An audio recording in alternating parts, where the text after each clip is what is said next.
Praise the Lord. இயேசு கிறிஸ்துவின் இனிதான நாமத்தினாலே இந்த மறைவான மன்னா என்கிற நிகழ்ச்சிக்கு நேரம் உங்கள் யாவரையும் அன்போடு வாழ்த்தி வரவேற்கிறேன். இன்றைய தியானத்துக்காக நம்ம எடுத்துக்கொள்கிற வேத பகுதி ஏசாயா 40வது அதிகாரம் 31வது வசனம். கர்த்தருக்கு காத்திருக்கிறவர்களோ புதுபலன் அடைந்து கழுகுகளைப் போல செட்டைகளை அடித்து எழும்புவார்கள். அவர்கள் ஓடினாலும் இளைப்படையார்கள், நடந்தாலும் சோர்ந்து போவார்கள். எனக்கு பிரியமான தேவ ஜனங்களே, நம்முடைய வாழ்க்கையில கடந்து போகிற பாதைகள் ரொம்ப கடினமான சூழ்நிலைகளா இருக்கலாம். ஒருவேளை தோல்விகளை ஏமாற்றங்களை சந்தித்து நாளுக்கு நாள் நாம் சோர்ந்து போயிருக்கலாம். சில வேளைகளை வாழ்வா சாவா என்கிற கட்டத்துல கூட நாம் நிற்கலாம். அப்படி நிற்பீர்களானால் என்னை கேட்டுக்கொண்டிருக்கிற அருமையான தேவச்சனங்களே, இங்க நம் வேதத்திலே வாசிக்கிறோம், கர்த்தருக்கு காத்திருக்கிறவர்கள் புது பலன் அடைவார்களாம். இதுவரைக்கும் நீங்க உங்க வேலைக்காக இல்ல உங்கள் தொழிலுடைய வளர்ச்சிக்காக ஏதோ ஒரு காரியத்திற்காக நீங்க காத்திருந்து அந்த காரியத்திலே தோல்விகளை ஏமாற்றங்களை நீங்க சந்தித்திருப்பீங்கன்னா, இதே நாள்ல நான் உங்களோடு கூட பேசுகிற ஒரு முக்கியமான காரியம், கர்த்தருக்கு காத்திருக்கிறவர்கள் புதுபலன் அடைவார்கள். மனுஷர்களுக்கு நாம் காத்திருக்கும் போது, சில காரியங்களுக்கு நம்ம எதிர்பார்ப்போடு காத்திருக்கும் போது அது நம்முடைய வாழ்க்கையில அது நடக்காமலே போயிடும். சில வேளைகள்ல நம்ம எதிர்பார்த்த விதமாய் அது அமையாம போயிடும். ஆனாலும் நம் உலக காரியத்திற்கு காத்திருந்த நம்முடைய நேரத்தையும் காலத்தையும் வீணடிக்கிறதை பார்க்கலாம். கர்த்தருடைய சமூகத்திலே நாம் அவருடைய பாதப்படியிலே நாம் காத்திருந்து நம்முடைய தேவைகள் நம்முடைய வேண்டுதல்கள் எல்லாம் அவருக்கு நாம் தெரிவிப்போமானால் கர்த்தர் ஏற்றதான வேளையிலே நம்மளை எழும்ப செய்வார். அது மாத்திரமல்ல, இந்த கழுகுகளை பற்றி நாம் பார்க்கும்போது நிறைய சுவாரஸ்யமான காரியங்களை நம்மளால பார்க்க முடியும். மனிதனை விட கிட்டத்தட்ட 4 முதல் 8 மடங்கு பார்வை திறன் கொண்டது.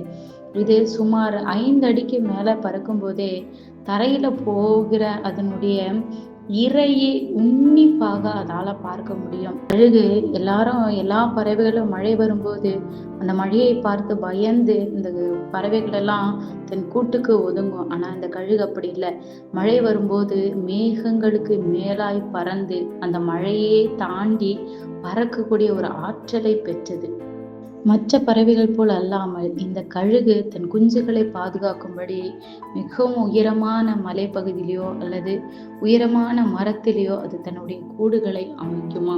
மாத்திரமில்லை, இந்த கழுகு தன்னுடைய சிறகை விரிக்கும் போது கிட்டத்தட்ட 8 அடி வரைக்கும் அதால தன்னுடைய சிறகை விரிவாய் விரிக்க முடியும். இந்த கழுகுகள் சுமார் நீருக்கடியில 1 மீட்டர் வரைக்கும் அதால உள்ள போய் தன்னுடைய இரைகளை நீரிலிருந்து மின்னல் வேகத்துல பிடித்து கொண்டு அதால பறக்க முடியும். இந்த கழுகுகளுடைய கண்கள் அதனுடைய இரு பக்கத்துல இருக்கிறபடினால் அது கிட்டத்தட்ட 340 அடி கோணத்துல அதால பார்க்க முடியும். தனக்கு பின்னாடி என்ன நடக்குது என்பதை தன் திரும்பாமலே அதால உணர்ந்து கொள்ள முடியும். இந்த கழுகு வாழ்நாளிலே ஒரே ஒரு ஆண் பறவை கூட தான் ஜோடி சேருமா. ஆண் பறவை வாழ்நாள் முழுவதும் இந்த கழுகுகள் வாழுமா.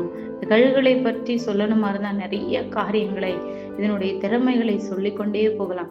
இது வேட்டையாடுகிற திறமைகளை பார்த்தா கிட்டத்தட்ட இதை விட பல மடங்கு வெயிட்டான ஒரு உயிரினங்களை இதால உயிரோட தூக்கி கொண்டு மேல உயரதால பறக்க முடியும். பிரியமானவர்களே, இந்த கழுகுக்கு இவ்வளவு திறமைகள் இருக்கிறது.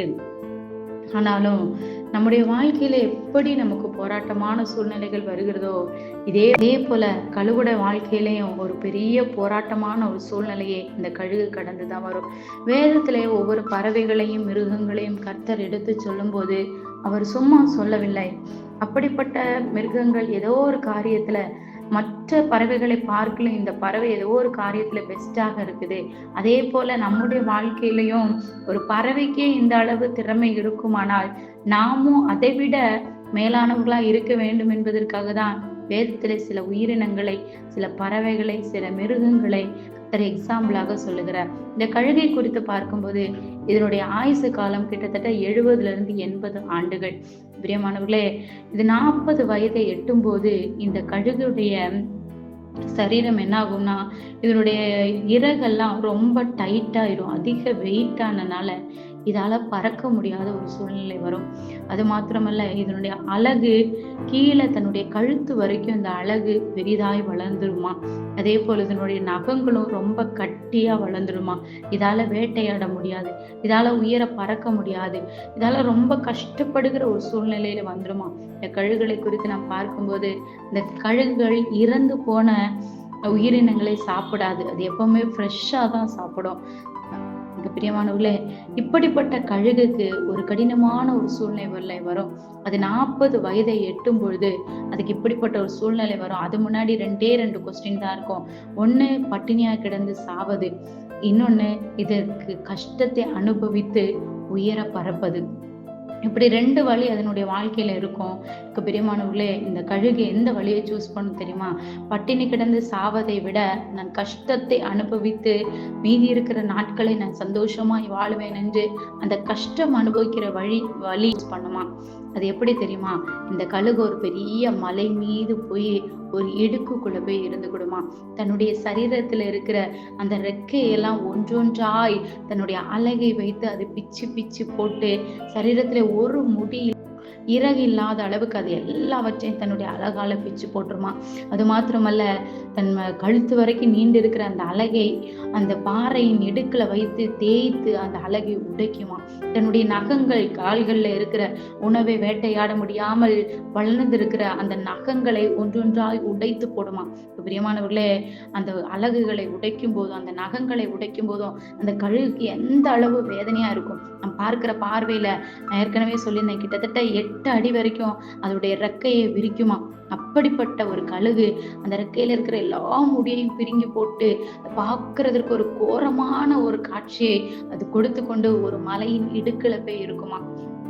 எவ்வளவு வலி, எவ்வளவு வேதனை. வருகிற மழையிலையும் வெயிலையும் அது அப்படியே காய்ந்து கொண்டு ஆகாரம் கூட இல்லாம கிட்டத்தட்ட 5 மாதங்கள் அந்த மலை இடுக்கிலே போய் அது உட்கார்ந்துருக்குமா. பிரியமானவர்களே, உங்களுக்கு தெரியுமா, இந்த 5 மாதங்கள் கழிந்து அதனுடைய இறகெல்லாம் புடுங்கி போட்ட இடத்துல புதிய இறகு முளைக்க ஆரம்பிக்குமா. அதனுடைய அழகு புதிதாய் முளைக்க ஆரம்பிக்குமா. அதனுடைய நகங்கள் எல்லாம் புதிதாய் முளைக்க ஆரம்பிக்குமா. அது இந்த வேதனையை சகித்து கொண்டு அதெல்லாம் பிடுங்கி உடைத்து போட்ட பொழுது புதிய அலகுகள் முளைக்குமா, புதிய நகங்கள் முளைக்குமா, புதிய ரோமங்கள் முளைக்குமா. இப்படி முளைத்து கிட்டத்தட்ட 5 மாதங்கள் கழித்து அதற்கு முன்ன இருந்த பலனை பார்க்கிலும் இரட்டிப்பான பலத்தை பெற்றுக்கொண்டு முன்னாடி பறக்கதை பார்க்கிலும் உயர பறக்குமா. தொடர்ந்து அதற்கு இருக்கிற அந்த 30 ஆண்டுகள் அந்த பலன்ல அந்த இளமை பிராயத்துல அந்த கழுகு எப்படி இருந்ததோ அதே போல அதை விடையும் பலனை பெற்றுக்கொண்டு மீதி இருக்கிற நாட்களை அது சந்தோஷமா கழிக்குமா. பிரியமானவர்களே, அப்படிதான் அதை அந்த காரியத்திற்காக தான் வேதம் சொல்லுகிறது, கர்த்தருக்கு காத்திருக்கிறவர்கள் இந்த 5 மாதங்கள் எப்படி அந்த கழுகு தன்னுடைய புதிய அழகுக்காக தன்னுடைய புதிய ஒரு காரியத்துக்காக காத்திருந்ததோ அதே போல எனக்கு பிரியமானவர்களே, இந்த தோல்விகளை ஏமாற்றங்களையும் சந்தித்து கொண்டு இருப்பீங்கன்னா இந்த நாட்களை தேவ சமூகத்திலே காத்திருங்க. யாருக்கெல்லாமோ நான் எதுக்கெல்லாமோ காத்திருந்திருப்போம். தோல்விகளும் ஏமாற்றங்களும் அவமானங்களும் நம்மை புரட்டி போட்டு இருக்கலாம். ஆனா என்னை கேட்டுக்கொண்டு இருக்கிற அருமையான தேவச்சனமே, கொஞ்ச நாள் கர்த்தருடைய சமூகத்திலே காத்திருந்தீங்க. கர்த்தருடைய சமூகத்திலே காத்திருக்கிற ஒரு மனுஷனை கூட அவர் சும்மா அனுப்புகிற தேவன் அல்ல. கர்த்தருக்கு காத்திருக்கிறவர்கள் புது பலன் அடைந்து ஒரு செட்டைகள் அடித்து உயர எழும்புவார்கள். அவர்களுக்கு எங்கெல்லாம் தோல்விகளை ஏமாற்றங்களை சந்தித்தார்களோ அந்த இடத்திலே கர்த்தர் அவர்களை தலை நிமிர பண்ணுவார். அது மாத்திரமல்ல, அவர்கள் ஓடினாலும் இளைப்படையார்கள், நடந்தாலும் சோர்ந்து போவார்கள். அதுக்கப்புறம் அவங்க இப்பேற்பட்ட சூழ்நிலைக்குள்ள அவங்க தள்ளப்பட்டாலும், எவ்வளவு ஒரு கடினமான சூழ்நிலைக்குள்ள அவங்க கடந்து சென்றாலும், எந்த ஒரு இளைப்போ எந்த ஒரு சோர்வோ அவர்கள் வாழ்க்கையில் அல்லாதபடி எல்லாவற்றையும் தேவ கிருபையில அவங்க தகர்த்து போட்டு ஒரு ஆசீர்வதிக்கப்பட்ட ஒரு வாழ்க்கைக்குள்ள அவங்க கடந்து செல்வாங்க. எப்படி இந்த கழுகு புது பலனை புதுப்பித்து கொண்டு உயர எழும்பினதோ அதே போல இவர்களும் தங்களுக்கு என்னை கேட்டுக்கொண்டிருக்கிற ஜனமே, நீங்களும் உங்களுடைய பலனை புதுப்பித்து கொண்டு ஆதியிலே ஒருவேளை இங்க ஒரு நல்ல ஒரு இடத்துல இருந்திருக்கலாம், ஆனா அதை விட பல மடங்கு கர்த்தர் இந்த நாட்களை உயர்த்த வல்லவராய் இருக்கிறார். நீங்க என்னெல்லாம் வாஞ்சிக்கிறீங்களோ, என்னென்ன காரியத்துல எல்லாம் நீங்க விரும்புகிறீங்களோ அந்த காரியத்தை எல்லாம் கர்த்தர் ஆமென்றும் ஆமேன் என்றும் அவர் தர வல்லமை உள்ளவராய் இருக்கிறார். நீங்க செய்ய வேண்டியது ஒன்றே ஒன்றுதான், கர்த்தருக்கு காத்திருங்க. ஏற்றதான வேளையில அவர் உங்களை உயர்த்த அவர் வல்லவராய் இருக்கிறார். கண்களை மூடி ஜெபிக்கலாம். எங்களை அதிகமாய் நேசிக்கிற அன்பின் பரிசுத்த பரலோக பிதாவே, இந்த வார்த்தைகளை கேட்டுக்கொண்டிருக்கிற ஒவ்வொரு பிள்ளைகளுக்காக நான் ஜெபிக்கிறேன். ஆண்டவரே, உமக்கு காத்திருக்கிற பிள்ளைகளுக்கு கழுகளை போல செட்டைகளை அடித்து உயர எழும்பி ஆண்டவரே வானத்தின் ராஜாவாக கத்தாவே அவர்களே கத்தாவே கழுகை நீர் மாற்றினது போல இந்த பிள்ளைகளை கத்தாவே அவர்கள் இருக்கிற இடத்துல, வேலை செய்கிற இடத்துல, அவங்க போகிற வருகிற இடத்துல எல்லாம் இவர்களுக்கு நல்ல உயர்வை கொடுத்து கத்திரவர்களை உயர்த்தும்படி ஜெபிக்கிறோம். செய்கிறபடி நான் ஸ்தோத்திரம். நல்ல சாட்சியோடு நிறுத்துங்க. ஏசு கிறிஸ்து நாமத்தில் எல்லாரையும் ஒப்பு கொடுத்து ஜெபிக்கிறேன். ஜெபங்களை ஜீவனுள்ள நல்ல பிதாவே, ஆமென். May God bless you. For prayer support, please contact these numbers.